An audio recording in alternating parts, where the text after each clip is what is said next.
আসসালামু আলাইকুম। শেয়ার বাজার বিশ্লেষণে আপনাদের সবাইকে স্বাগত জানাচ্ছি।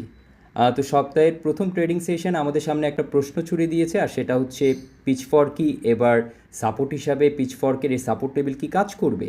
আগে কিন্তু আমরা দুবার কাজ করতে দেখেছি এবং আমরা একটা কনফ্লুয়েন্সের কথাও কিন্তু বলে আসছিলাম EMA20 এবং পিচফর্কের, যেটা এখনও আমরা দেখতে পাচ্ছি। এবং এখানে একটা লেভেল আপনাদের সাথে আমি শেয়ার করেছিলাম 5850 থেকে 860। আজকে কিন্তু 5860-এ ক্লোজ করেছে।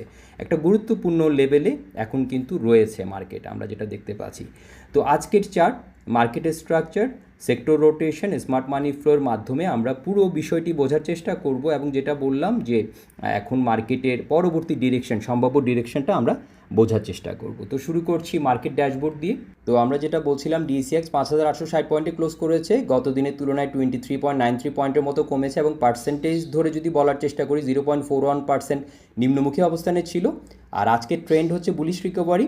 মার্কেট ব্রেথ কিন্তু আমরা দুর্বল দেখতে পেয়েছি। আর আজকের মার্কেট অ্যাক্টিভিটির দিকে যদি আমরা তাকাই, আমরা দেখেছি অ্যাডভান্সার্সে 101টি ছিল, ডিক্লাইনার্সে 241টি, আর 41টি আনচেঞ্জড অবস্থায় ছিল। আর আজকে টার্ন ওভারের দিকে তাকালে আমরা দেখতে পাচ্ছি প্রায় 919 কোটি টাকার মতো টার্ন ওভার ছিল, আর লিকুইডিটি কিন্তু মডারেট। আর আজকে লিডিং সেক্টর আমরা দেখতে পাচ্ছি insurance, pharmaceuticals and chemicals, textile, bank, engineering. আর রিস্ক লেভেল কিন্তু এখনও মডারেট, কারণ এখনও কিন্তু 5940-এর উপর অ্যাকসেপ্টেন্স তৈরি করতে পারেনি। তো এখন আমরা দেখে নিই DCX-এর ডেইলি চার্টের স্ট্রাকচার আমাদেরকে কী বলছে। যেটা বলছিলাম 5860 পয়েন্টে ক্লোজ করেছে, পিচফর্কে একটা সাপোর্টে কাছাকাছি অবস্থান করছে এবং EMA20 গত দুবার কিন্তু কাজ করেছে, একটা কনফ্লুয়েন্স তৈরি করেছে পিচফর্কের লেভেল এবং EMA20। এবং আমরা যদি ইন্ডিকেটর ধরে বলার চেষ্টা করি, EMA50-র উপরে রয়েছে এবং EMA20 এখন সাপোর্ট হিসেবে কাজ করতে পারছি কিনা এটা আমরা দেখার চেষ্টা করছি।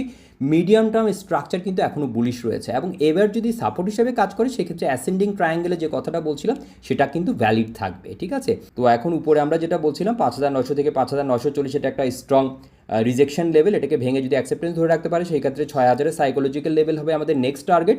আর নিচে সাপোর্ট হিসেবে আমরা যেটা বলছিলাম 5760 থেকে 5800 একটা গুরুত্বপূর্ণ সাপোর্ট। আর এটা যদি ভেঙে যায় সেক্ষেত্রে 5630 থেকে 5685 যে লেভেলটা রয়েছে, আর যেটা আমি বলে আসছিলাম।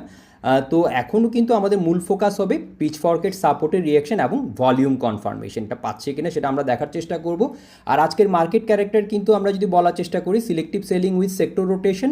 ইন্ডেক্সের মুভমেন্ট খুব বড় না হলেও আমরা দেখেছি মার্কেট ব্রেথ কিন্তু আজকে দুর্বল ছিল, তবে সব সেক্টরে কিন্তু একই ধরনের সেলিং আমরা দেখতে পাইনি। অর্থাৎ মার্কেট কিন্তু এখনও পুরোপুরি বিয়ারিশ না, বরং সিলেক্টিভ রোটেশনের মধ্য দিয়ে যাচ্ছে।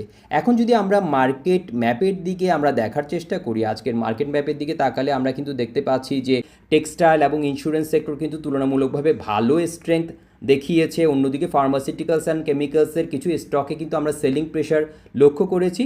এছাড়াও ব্যাংক, ইঞ্জিনিয়ারিং এবং ফিনান্সিয়াল ইনস্টিটিউশনসে কিন্তু মিক্সড এবং সিলেক্টিভ পার্টিসিপেশন আমরা দেখতে পেয়েছি। অর্থাৎ মার্কেটের ভেতরে এখনও কিন্তু কিছু নির্দিষ্ট সেক্টর স্ট্রেংথ ধরে রেখেছে, এক কথায় যদি আমরা বলার চেষ্টা করি। তো এখন যদি আমরা সেক্টর হেলথের দিকে তাকাই, আমরা দেখতে পাচ্ছি ইন্স্যুরেন্স কিন্তু এখনও নেতৃত্ব ধরে রেখেছে এবং দ্বিতীয় নম্বরে টেক্সটাইল রয়েছে, এরপর মিউচুয়াল ফান্ড, ইঞ্জিনিয়ারিং, এরপর হচ্ছে ফুয়েল অ্যান্ড পাওয়ার। তো আমরা এখন দেখে নিই আজকে টপ 5 ভলিউম সেক্টর কারা ছিল। আমরা দেখতে পাচ্ছি textile, insurance, mutual fund, bank, pharmaceuticals and chemicals. একটা একটা করে যদি দেখার চেষ্টা করি, টেক্সটাইল ভালো, ইন্স্যুরেন্স ভালো, মিউচুয়াল ফান্ড আমরা বলবো যে একটা হেলদি পুলব্যাকে রয়েছে এবং একটা ইম্পর্টেন্ট লেভেলের উপরে ধরে রেখেছে, 7.5-এর উপরে 7.7-এ রয়েছে। হ্যাঁ, এটাকে পজিটিভভাবে আমি দেখছি। এরপর ব্যাংক, এটাও কিন্তু আমাদের ট্রেন্ড যে লাইন সেটাকে ধরে রেখেছে। ফার্মাসিউটিক্যালস আমরা দেখেছি যে মেজর কোনো এখনও ব্রেকডাউন হয়েছে এরকম কিন্তু আমরা দেখতে পাচ্ছি না, 72-এর উপর ধরে রেখেছে। তো টপ 5 সেক্টরে এগুলো কিন্তু পারফর্ম করতে পারে, এখান থেকে ঘুরে যাওয়ার একটা সম্ভাবনা রয়েছে। তো এগুলোকে আমরা নজরদারিতে রাখবো। তো আমরা এখন দেখে নিই আজকে টপ ভলিউম লিডার বোর্ডে কারা ছিল, আমরা একটু দেখার চেষ্টা করি। ভলিউম লিডার বোর্ডে চলে যাচ্ছি সরাসরি। আমরা দেখতে পাচ্ছি Beximco, ML dyeing, Saiham cotton, Exim first mutual fund, Saiham Tex, Malek spinning, IPDC, এগুলো কিন্তু ভলিউম লিডার বোর্ডে জায়গা করে নিয়েছে। তো আজকের বিশ্লেষণে আমি 5টা সেক্টরের কিছু সিলেক্টেড স্টক নিয়ে কথা বলবো।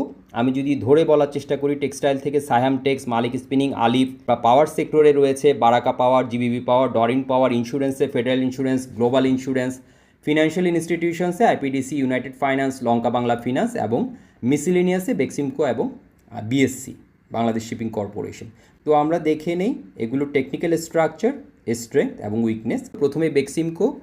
তো বেক্সিমকোতে যেটা বলছিলাম 27.5 লেভেলটাকে আমি অবজার্ভ করতে বলেছিলাম, একটা ইম্পর্টেন্ট লেভেল হিসাবে আপনাদের সাথে শেয়ার করেছিলাম 27.5। আমরা কিন্তু দেখেছি সেই লেভেলকে এখনও ভেঙে সেটার উপর অ্যাকসেপ্টেন্স তৈরি করতে পারেনি ধরে রেখেছে 27.40 আজকে ক্লোজ করেছে।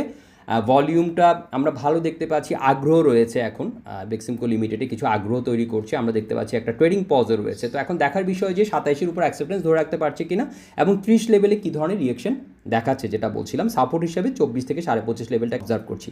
বেক্সিমকো লিমিটেডের পর হচ্ছে সায়ামটেক্সে আমি যেটা বলছিলাম যে এখানে 31 লেভেলটা আমাদের জন্য ইম্পর্টেন্ট হতে পারে, 30.80 থেকে 31 লেভেল। আমরা কিন্তু দেখতে পাচ্ছি আজকে 30 টাকা 40 পয়সায় ক্লোজ করেছে। একটা ইম্পর্টেন্ট লেভেল থেকে রিজেকশন ফিয়ার ফেস করতে দেখতে পাচ্ছি। স্ট্রাকচার কিন্তু এখনও স্ট্রং রয়েছে আমরা বলবো, এবং ভলিউম সব কিছু মিলে যদি আমি একবারে বলার চেষ্টা করি সেটা হচ্ছে যে এখনও পজিটিভ রয়েছে এবং বুলিশ রয়েছে। তো এখন আমরা দেখার চেষ্টা করবো 31-এর উপর অ্যাকসেপ্টেন্স ধরে রাখতে পারছি কিনা, যদি পারে সেক্ষেত্রে 33 লেভেলটা আমাদের জন্য ইম্পর্টেন্ট হবে। সায়ামটেক্সের পর হচ্ছে মালিক স্পিনিং, এখানে আমি বলেছিলাম 50 লেভেলটাকে আমরা অবজার্ভ করবো, আজকে কিন্তু 50 টাকা 30 পয়সা ক্লোজ করেছে। তো এখন দেখার বিষয় এটার উপর অ্যাকসেপ্টেন্স ধরে রাখতে পারছি কিনা, এবং গ্যানফেনে যে লেভেলটা রয়েছে 51.5 থেকে 52 এই লেভেলটাকে ভাঙতে পারছি কিনা এটা আমরা দেখার চেষ্টা করব।